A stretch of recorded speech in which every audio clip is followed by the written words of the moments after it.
Welcome sa Dries TV. Kung interesado ka sa ganitong news, huwag kalimutang isubscribe ang ating YouTube channel. Maraming salamat! Welcome back again sa ating YouTube channel mga kakimpaw, and sa update natin ito, ang pag-uusapan natin ay tungkol sa mga importanteng kaganapan na kina Kim and syempre kay Paolo Avellino. So may kaugnayan po ang topic natin sa pagkabudol lang naman ni Chinita Princess. Kanino at bakit kaya? And also tatalakayin din natin ang Paulo na pinagmamakaawa po sa management dahil sa isang rason. Dahil dito. So tatalakayin po natin yan mga kakimpaw, pero bago po ang lahat, maraming salamat sa inyong patuloy na pagsuporta at pagsubaybay sa mga daily update natin. Kaya naman bilang pasasalamat, narito po ang isang napili kong komento patungkol ito sa naging previous update. Mula ito kay Ginang Annalyn Hicap. Sabi niya po dito, "Good evening, Ders. Ganyan talaga pag araw-araw na magkasama. Magiging magkamukha sila. Sa akin lang to, Ders. Union kasi isip ko. Gumaganda lagi si Kim dahil masarap na ang tulog niya. Dahil katabi niya ang love niya at saka yung mga ex dyan, tumigil na kayo. Patahimikin niyo ang Kim Pao, please lang. Kim Pao forever."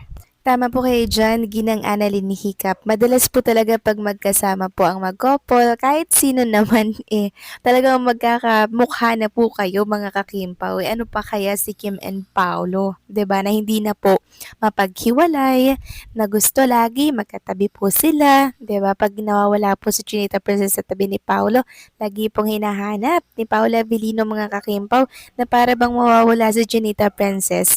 So nagkakahiwalay lamang sila ay sa oras po na may project or may shoot, may showtime si Chinita Princess. Pero pag wala naman pong mga ganyan, sila po ang magkasama mga kakimpaw. Kaya nakaka-excite and nakakatuwa na ganito sila sa likod po ng camera. Ang dami-dami pong mga good news na nagsisilabasan sa mundo ng social media about kay Kim and syempre kay Paolo Avellino. Kaya para sa mga nagdududa dyan mga kakimpaw sa relationship na meron po si Kim and si Paolo, dito na lang tayo magbase sa mga ulat na lumalabas ngayon sa mundo ng social media, and syempre, most importantly, ay sa mga kilos na pinapakita po nila sa publiko, dahil yun po talaga yung totoo dito mga kakimpaw.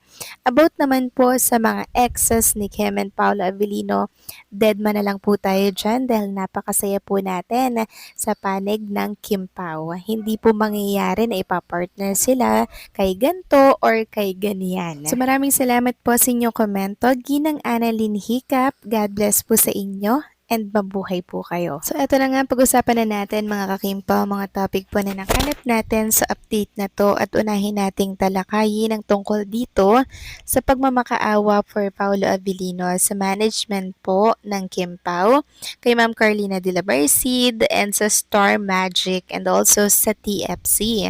So ito po ay may kaugnayan doon po sa hindi pagkakasama sa announcement kay Paolo Avellino para po yan sa ASAP Sydney, Australia. Until now kasi mga kakimpaw ay si Chinita Princess lamang ang nananatiling inilalabas ng TFC Australia na kadagdagan po sa naturang event, pero wala daw Paolo Avellino.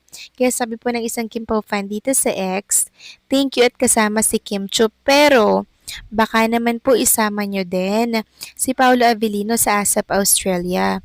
Madami pong excited makita ang Kim Pao couple. Baka gawan nyo ng paraan, #StarMagic, Ma'am Carlina Del Merced, para mag-thank you din sila sa panonood ng The Alibay. And promote #Kopino na din." Actually mga kakimpaw, hindi lang po ito yung pagmamakaawa at pakiusap na nababasa natin sa mundo po ng social media, lalo na po dito sa X. Isa lamang po ito sa napakaraming pakiusap ng mga Kimpaw fans na wag lang si Chinita Princess, sana isama din nga si Paolo Avellino mga kakimpaw. Although alam natin na pag walang Kim Chu, walang Paolo, or hindi pwedeng walang Paolo pag andyan si Chinita Princess, pero bakit until now daw mga kakimpaw hindi pa rin inaanunsyo ang ukol kay Paolo Avellino? Bakit daw binibitin pa mga kakimpaw gayong ready na daw silang bumili ng ticket sana. Pero Paolo Avellino, ang inaantay nilang final announcement para daw po sila ay makabili na. So wait natin mga kakimpaw, kalagitnaan po ng June, baka pinay-excite lang po tayo niyan. Alam naman natin na hindi pwedeng walang Paolo pag andyan po si Chinita Princess. Sila po ang reyna at hari ng pa-sold out master ng mga ticket. Kaya hindi pwedeng walang Paolo Avellino. Samantalang pag-usapan naman natin mga kakimpong tungkol po dito sa pambubudol kay Chinita Princess. Usap-usapan kasi ngayon sa mundo ng social media mga kakimpaw ang pagiging mabait ni Chinita Princess dito po sa kanyang ex, to the point na siya po pala yung gumagastos at naglalabas ng pera nung time po mga kakimpaw na karelasyon niya yung kanyang ex na si ex mga kakimpaw. Sabi nga dito, grabe pala si ex. Ngayon ko lang din po nalaman mga kakimpaw na ganun po palang nangyari. Sabi nga dito, kumapit kayo, literal na napakahaba ng pasensya at sobra kong magmahal si babae. To the point na sinasamantala naman ni lalaki ang lahat ng kabaitan. Bigay dito, bigay dyan, luho dito, luho dyan. After how many years nga daw ngayon lang, nakarasan ulit ng expensive date na hindi siya ang nagbayad kundi yung present partner na bawing-bawi. Kasi galante at prinsesa kung ituring siya. Huwag nang pakawalan ang present, aba. Sabi pa dito, si Kimi pala ang gumagastos kapag nagta-travel, pati daw motorbike kay Kimi rin. Ginatasan lang si Kimi. Grabe naman mga kakimpaw, no? Parang ang OA or parang ang weird naman na si babae po yung gagastos sa lalaki, 'di ba? Hindi porket si babae maraming mga endorsement at project, ganun. Hindi po maganda kasi yun eh. Maganda po, lalaki talaga yung gumagastos mga kakimpaw katulad ngayon with Paolo Avellino na talaga namang nag-e-effort siya kay Chinita Princess. Nung nakaraan, kumain sila sa mamahaling restaurant, 'di ba? So ilang taon pala bago maulit-ulit itong expensive date na to mga kakimpaw. Maraming taon at ngayon naranasan niya kay Paolo Avellino.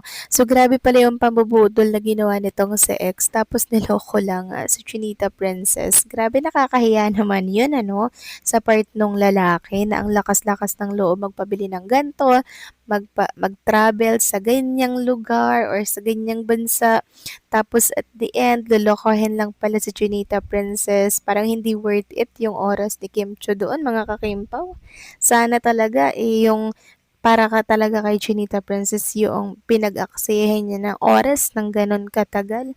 'Di ba? Bakit? Kasi kailangan pa nating makilala yung mga hindi naman pala magiging parte ng buhay, 'di ba? Minsan mapapatanong ka na lang talaga ng ganyan mga kakimpaw. Pero thankful na rin tayo dahil natapos na ang lahat sa kanila at ngayon may Paolo Avellino na si Chinita Princess na hindi po mararanasan ng pambabudol na ginawa po ni ex katulad niyan. Kaya ipag-pray natin lagi ang Kimpaw mga kakimpaw na patatagin sila and also hanggang sa huli ay sila at sila pa rin. So, paano mga kakimpaw? Hanggang dito na lamang pong update natin at maraming salamat po sa inyong patuloy na pagsuporta.